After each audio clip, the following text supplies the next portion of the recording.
Hey! Hey everyone, Andrew here, bringing you another video review, and today we're going to be doing Wonder Woman, Love and Murder, and Amazon's Attack. Now, the reason why I'm doing these two together is because, well, they're all just one big story, and one leads into the other, so it's only fair to do them together. Now, let's start things off with Love and Murder. Now, the story starts off with Wonder Woman trying to adjust to her new life. She doesn't know what to do with herself, where to go, or how to be a normal human being, or a normal American. Now, it's kind of depressing for her, but it's enjoyable for me, because I really like the new direction Wonder Woman is taking in this instance. I like how she's not the ambassador and well-known by everyone, and she's trying to have this secret identity, trying to blend in and live a normal human life. It's really quite interesting to see how Diana adapts this. Now, eventually, Nemesis is taken captive by Sersi, and Wonder Woman goes to free him, and she's able to get him back. But the government sees Wonder Woman as a threat, and tries to hunt her down and eventually captures her.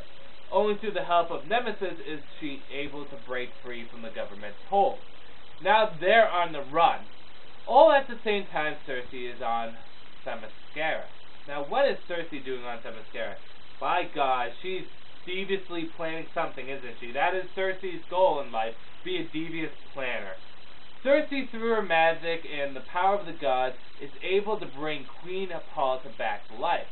Of course, Queen Hippolyta isn't quite herself, at least not right away. Sersi is able to convince Queen Hippolyta that the American government has taken her daughter hostage, which is true, but she thinks that she still is hostage, and Hippolyta plans one big attack to get her daughter back.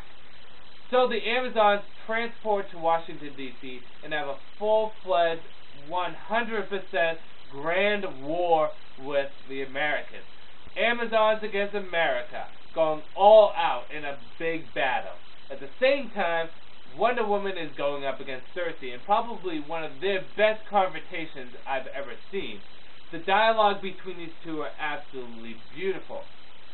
Now, with that said, I'm going to wait on telling you the good, the bad, and whether or not you should get it, and just do that at the end of the review. So let's move on to Amazon Attacks, the next story in this big, grand story arc. On to Amazon's Attack. Now, this picks up where Love and Murder leaves off, and the American government is at war with the Amazons, because Hippolyta wants to free her daughter from the government's hold. That she is not in. Hippolyta does not know this. And let me tell you, the Amazons are doing a pretty damn good job at holding their own, actually winning the battle, with a little help from Sersi. Now see, Sersi creates this big magical bubble over Washington, D.C., preventing the big superpowered superheroes from breaking through, such as Superman, Green Lantern, and Martian Manhunter. Only some of the Justice League are on the inside, such as Batman, Red Arrow, and Black Canary, and they're doing their best to take on the Amazons themselves. Now, Wonder Woman eventually comes into conflict with her mother, and boy is it shades from Paradise Lost and Paradise Found, because these two are bickering and bitching their mouths off at each other. Wonder Woman is trying to convince her mother, you're doing the wrong thing, you're causing people to die for no reason. I'm okay. The government don't have me. Everything's good. Why don't you go back to Themyscira? And Hippolyta turns into Anakin Skywalker from Star Wars. At this point, she turns into exactly what Anakin Skywalker was, and she makes no sense. See, Anakin Skywalker in Star Wars joins the dark side, the ultimate evil, knows that he's doing wrong in order to save the life of Padme. He then, at one point, pissed off, chokes her to death, killing her, for no reason.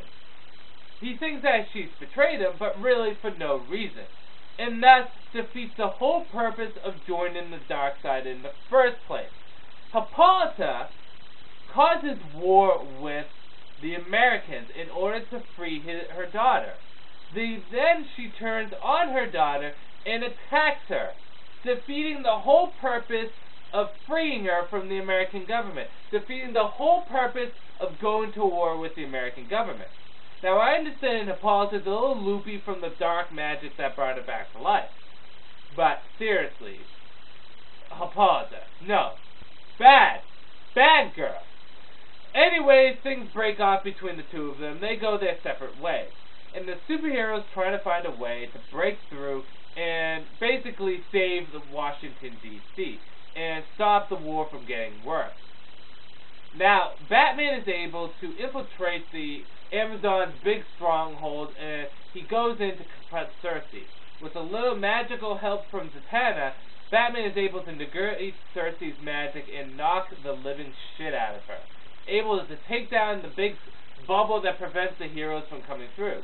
Superman, Green Lantern, Martian Manhunter, Captain Marvel, name them. Any of the big superpowered superheroes are now in the action. Now it's up to Wonder Woman to able to convince her mother to stop this war, prevent this war from getting any worse with their superhero-powered friends. Is it possible? Well, I'll leave that up to you. But it has an interesting twist at the end for the ending. Okay, on to whether or not you should get them. And I'm going to do a good and bad for each of them, and then as the story as a whole, because they really are one big story together. Love and Murder. Now, I absolutely love this story. It's one of my favorite Wonder Woman stories. Diana is portrayed beautifully here. She's put into situations she's never been in before. In addition to that, her life has taken a drastic turn. It's really interesting to see how she deals with the big turn of events, her new life, having a secret identity.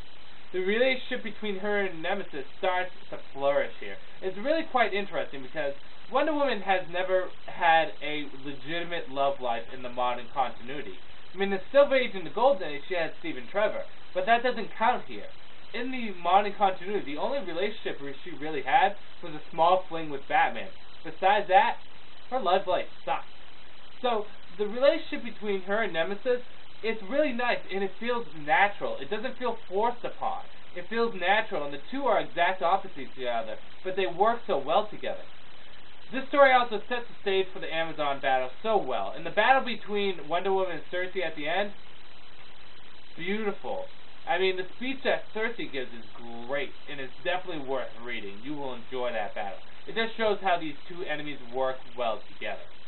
So this beautiful story, I can't recommend it enough. Moving on to Amazon Attacks. Now, a lot of people did not like Amazon Attacks, going so far to sending their issues and their paperback back to the publishers. See, I do believe Amazon Attacks does have its faults, but I don't think it was that bad. I actually enjoyed it. See, at the beginning of each chapter, they did have like a little thing where it feels like you're halfway into the chapter and they're trying to make you catch up, and it's really quite confusing and annoying.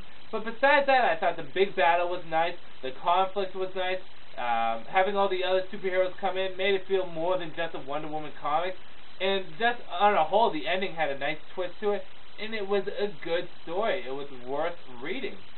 So on a whole, despite the fact that Amazon Attacks does have its problems, and it does, when it's combined with Love and Murder, and if you have an open mind, you find that these stories are absolutely fantastic and well worth getting.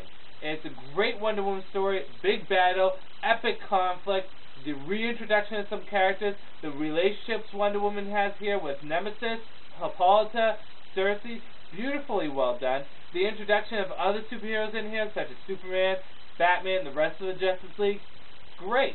On a whole, these stories are awesome, and I can't recommend them enough. But if you're going to buy them, you should get them together. Because alone, they are kind of shaky. But together, they work so well. And I know a lot of people said they didn't like Amazon Attacks, but I think if you give it a chance, and you look past the faults it does have, you will find an enjoyable story. So with that said, Wonder Woman, Love and Murder, and Amazon Attacks, get them. Enjoy them. With that said, this is Andrew, saying peace out for now.